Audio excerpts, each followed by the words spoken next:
It really makes politics The long small. view is all going down anyway.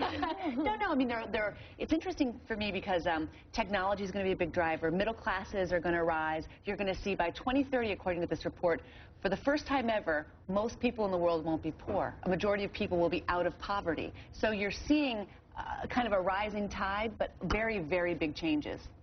For those of us in the Pax Americana, I think that's kind of a disturbing report. Says it will be pressure on the American middle class and Western middle classes because technological advances mean other people around the world can do the work for much, much less money. Global economy there you go. Comes to roost. All right, Christine, thank you.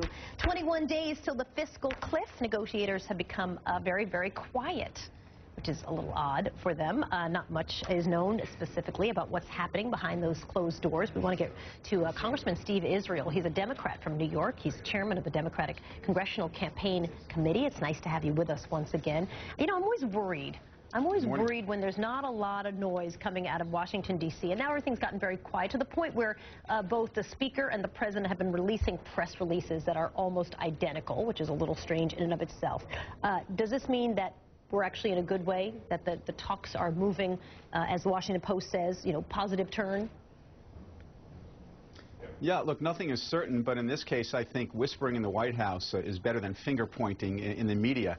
It suggests that, like in any negotiation, the parties are serious. They're trying to work out some acceptable compromise. I think that Speaker Boehner has received pressure from his own members who are looking at polls, including a poll this morning that 60% of the American people want a balanced deal that does ask the wealthiest to do a little more. They want a fundamental debt reduction. They want spending cuts, which Democrats are prepared to do. And so the bottom line is no news may be good news in this case. We know that the tax issue has been debated a lot, and it's expected that the Bush tax cuts in some